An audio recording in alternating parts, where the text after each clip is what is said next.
Hola, mi nombre es Daniel Redesbeck. Para aquellas personas que no me conocen, les contaré la historia de mi vida, enfocándome en aquellos aspectos que me formaron y me llevaron a alcanzar mi mayor logro, la creación del movimiento libertario colombiano, mediante el cual espero lograr cambiar la vida de millones de personas. En este espacio espero contarles un poco de él, a ver si, así como miles de colombianos y colombianas, ustedes se convencen de que es el mejor camino para nuestro país. Nací el 31 de enero de 1982 en Bogotá, Colombia, una de las épocas más dramáticas de la historia de mi país. En aquel siglo, el país ya había pasado por la violencia bipartidista de los liberales y conservadores, llegado a un acuerdo poco convincente y cerrado como fue el Frente Nacional. Había ocurrido el Bogotazo, y las guerrillas surgían y empezaban a tomar fuerza. A pesar de haber pasado por todas estas situaciones, aún faltaba mucho sufrimiento. Me crié en medio del auge del narcotráfico en el país. Cuando apenas tenía 3 años sucedió la toma del Palacio de Justicia por parte del M-19 y ocurre la tragedia de Armero. Viví el asesinato de Galán y la constituyente del 91, para después ver en las épocas cercanas a los 2000 y su desarrollo el surgimiento de las autodefensas y el fortalecimiento de las guerrillas. El conflicto armado colombiano fue una parte fundamental de mi juventud, aunque no lo viví tan de cerca. Mientras me daba cuenta de que las cosas no estaban funcionando de la forma adecuada en mi país, tuve la fortuna de aprender y estudiar en el extranjero. Hice mi bachillerato en los Estados Unidos en el Gulliver Preparatory School. Posterior a esto entré a estudiar historia en la George Washington University.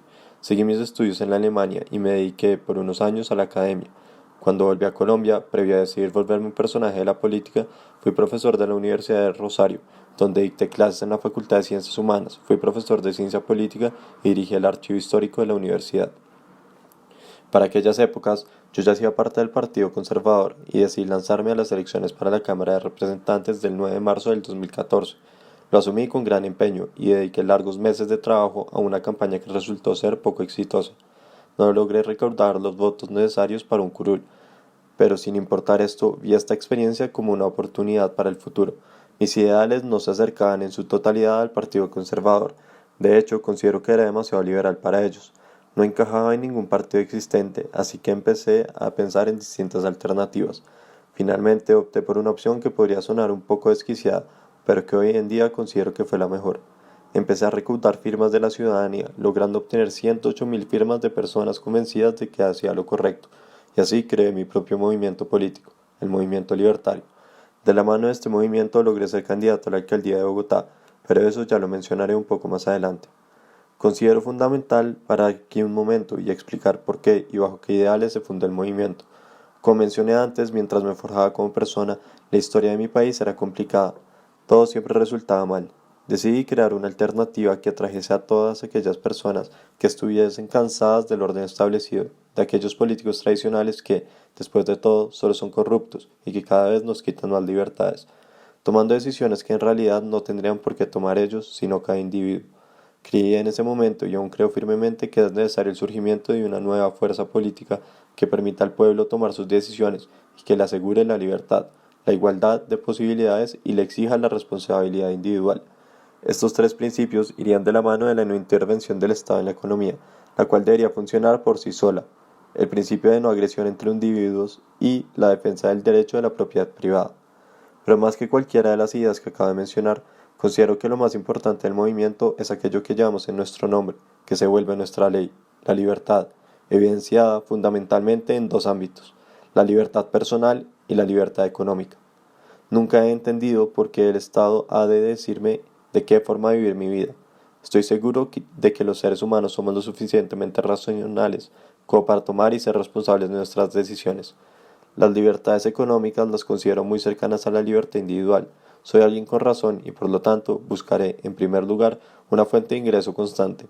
Con esta yo tendré mi propio dinero y sabré administrarlo más que cualquier otra persona. Como siempre ha ocurrido, la recaudación de impuestos resulta en el robo de la plata de la gente. En el momento en que se eliminen los impuestos y cada persona administre su plata y su vida, se acabará la pobreza. Durante el tiempo en que nací el movimiento tuve que trabajar arduamente y sin descanso, motivado por la idea de cambiar y mejorar la sociedad colombiana para el futuro. Desde ese momento empecé a soñar con ganarme a cada ciudadano colombiano, demostrarle que las ideas y los métodos del movimiento son los adecuados para nuestro país y así algún día lograr subir a la política. Desde el momento en que creé el partido, considero que fui víctima de una persecución ideológica. Algunas personas consideran que mi movimiento no lograría ser una expresión de la política, que muchas de nuestras acciones no eran politizadas y que simplemente veíamos una utopía, la cual yo, al ser historiador, debía saber que era imposible.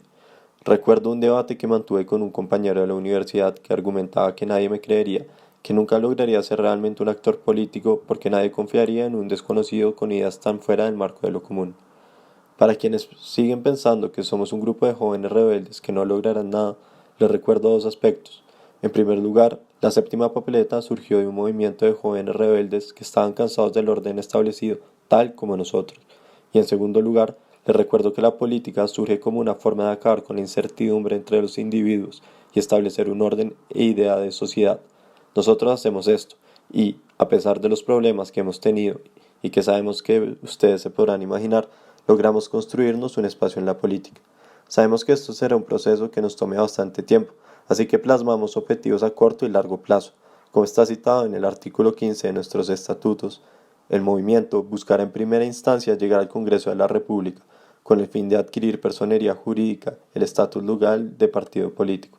La siguiente prioridad será la de construir una base electoral en los municipios postulándose a cargos de elección popular, en estos como principal actividad política.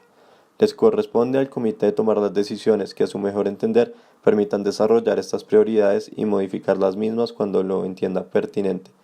Por si quedan dudas de lo eficaces que hemos sido, logrando estos objetivos, logramos quitarnos el estigma de débiles y participamos en la alcaldía de Bogotá del 2015.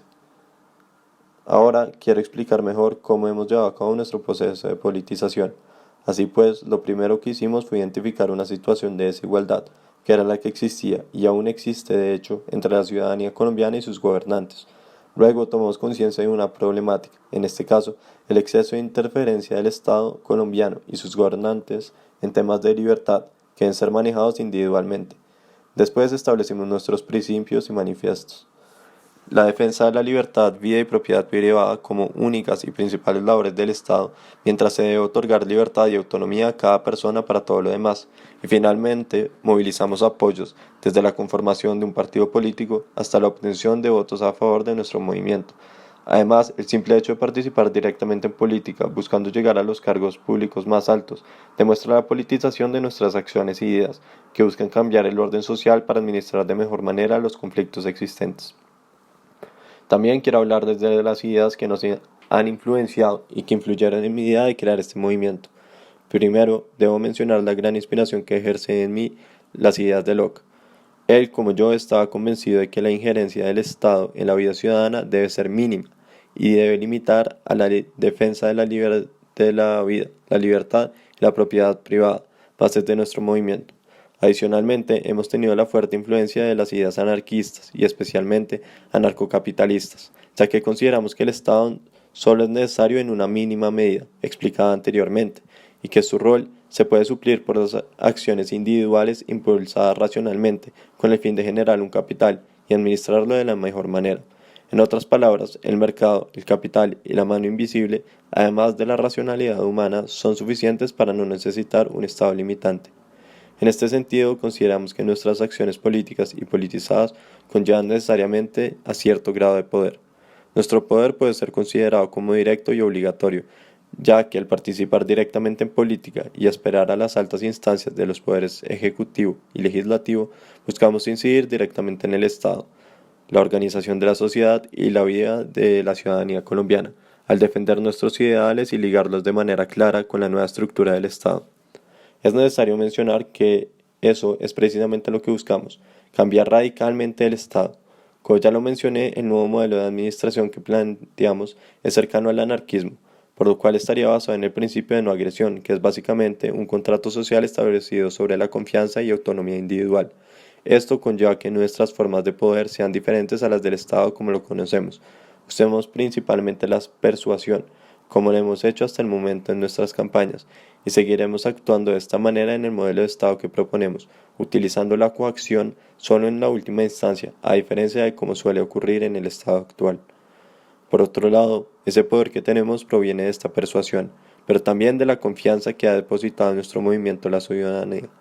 Cuando me postulé a la alcaldía, busqué dar la imagen de alguien joven, independiente y diferente de la política tradicional. Esa imagen es también la que nos ha dado el respaldo que tenemos.